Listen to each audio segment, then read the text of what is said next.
y'all, it's Fab Jen. How are you doing? I'm back and we're going to be talking about brushes today, but everyone had a good Valentine's, whether you had a Valentine's or you didn't. I hope you had a wonderful day in general. So we're going to talk about brushes and we're going to talk about Makeup Forever. I totally did a huge freaking haul on a lot of high-end, professional high-end brushes, and I will be breaking those up into 3 or 4 videos because I did buy a lot of brushes and they deserve their own special attention, so bear with me. So these are the Makeup Forever brushes. I brought 5 face brushes. I didn't buy any eye brushes or any special artistic brushes. I just totally brought face brushes, and they were pricey. I'm not a professional in any way, and y'all know that if you've been with me for a while, so I don't get any kind of discount. And I brought them at Sephora.com. The only place that I know that sells them is Sephora.com, and they're all vegan brushes. They're anywhere from 85 to 87 brushes. It's a huge collection, so there's a brush for everybody, and they are supposed to mimic, the synthetic hairs are supposed to be closely mimicking that of natural hair. So this is the closest you're going to get to natural hair or feel of a natural hair without actually being natural hair. I personally prefer natural hair. So made in France.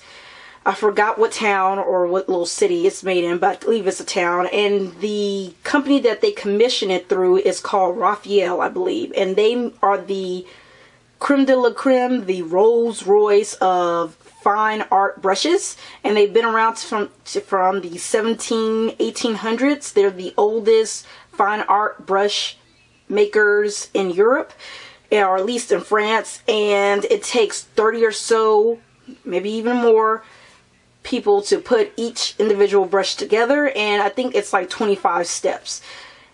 Now, that's a lot of information. I will put a link down below so you can get as much information about Raphael, about Makeup Forever. It took 5 years also to create these brushes, and that way you can kind of do your own research. There's a lot of information out there, which I love about Makeup Forever. They put a lot of information about their brushes out there. They're not trying to hide anything or make it secret or anything like that.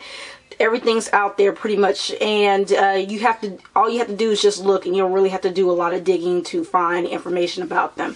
The handles are wood. The ferrules are a very high quality metal.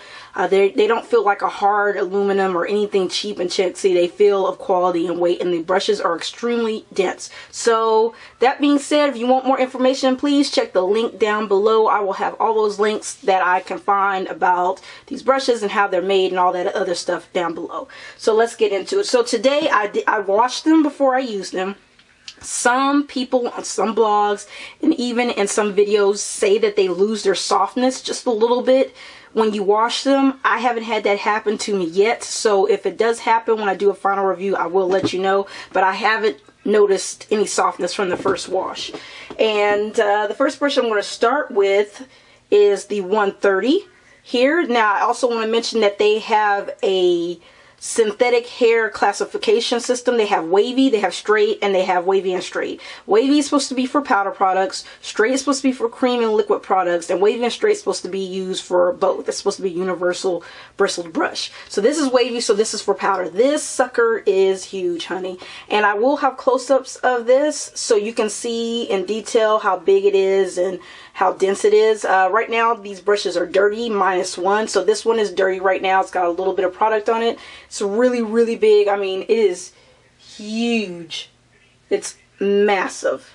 Absolutely massive. This is good for a body brush. This is good for blending. Do a final blend of your foundation, powders, contour, blush, anything like that. I did use it today to kind of blend everything together, and it worked beautifully. I'm very freaking happy about this. This is one of the more pricier ones.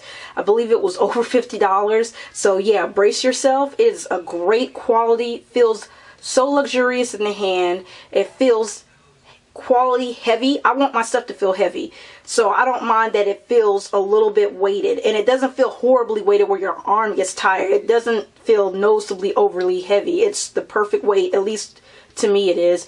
It's soft even with the product on it, and you can tell there's very little product on here because it's all on my face, so that's wonderful. That's also a very good sign that it doesn't eat up a lot of product, and it's got this beautiful tip here. So this is the 130. Beautiful, beautiful. Very happy with how that performed today. This one I'm over the moon with. It's the 112. is the straight and wavy. Here it is right here. It's kind of a mushroom domed type of tip. Extremely dense. The last one is extremely dense, and they take forever to dry. These are the most... These brushes take the longest to dry that I have in my whole collection. I have a lot of synthetic brushes, and these take the longest. They need at least 24 hours, so just brace yourself for that. This brush is fantastic. I use it to blend out my dark cream contour. I also used it to blend out the powder contour. I also used it to apply the bronzer a little bit here. I didn't like how it applied my bronzer. So I think that had to do with the fact that I was blending out cream with it, so it probably didn't work as it should have, but it did okay, so I went back over it with another brush. But this worked fantastic. I was really surprised how beautiful it blended out my cream contour. Man, I can't wait to try this on liquid and cream and see how it does, because this is going to be a fantastic foundation brush. I can tell you already, I didn't have to do anything else to my face. It blended so freaking well that I didn't really have to do anything else to my face. If I had another matching color on my face, it would have just blended that in and I would have been gone. It was really quick to do this, so I was very happy with this one. Oh yeah, so I'm very happy with this one. And the next one we're going to be talking about is the 108, and this is straight. I use this to apply powder. It says you can use this to apply powder. I use to apply banana powder underneath my eye. It works lovely for powder. It works lovely for being precise where I want to apply the powder. I was very happy about that. I can't wait to use this on liquid, because I was a little concerned about this one because I felt like it was a little pokey when I did this, because I do this a lot to blend stuff out. But now that it has product on it, it doesn't feel pokey. So I'm very happy about that, because this is one of the... I've been looking for a really good flat traditional foundation brush, and this seems to be working out very well. And this one is the same one except the medium size. It's the 106, and this is straight. Excellent. This is the best foundation brush I've used to apply cream product. It worked like a dream, It just glided on, and the product, it didn't take away from the product. I didn't have to go back in the product as much. It covered everything, and it looked so blended and so smooth, and I could be really precise right here. Did beautiful on my nose, did beautiful here, right here.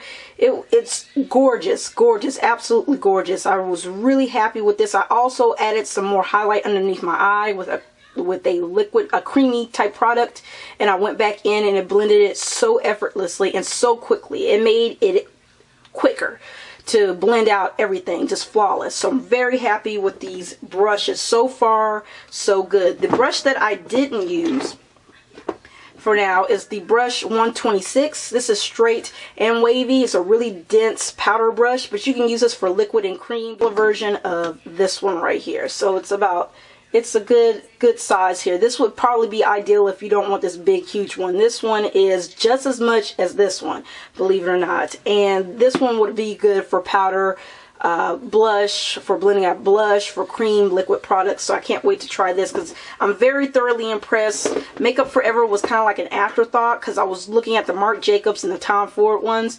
and I do have all of those now. They all came shipped, and I've cleaned them and they're ready to go. But I really want to try these out first, the Makeup Forever, and I also want to try out the Marc Jacobs first to see if I like these. And I'm really enjoying the Makeup Forever. I used both of them today, Makeup Forever and Marc Jacobs, and let me tell you what, I'm thoroughly impressed and thoroughly pleased, and I really do like the quality of these brushes. I could definitely see myself getting more in the future. They were worth every penny thus far. So they take forever to wash. I didn't notice any shedding, and they don't take forever to wash. They don't take forever to clean, but they take forever to dry. The handles feel luxurious. The ferrule feels luxurious. It is a weighted brush. It equates with equality and luxury, and I'm very happy overall with the performance of these brushes. They blew my mind. So I'm very happy with these brushes. If you have any questions, please feel free to ask, rate, comment, subscribe, and I will talk to you guys later. Bye.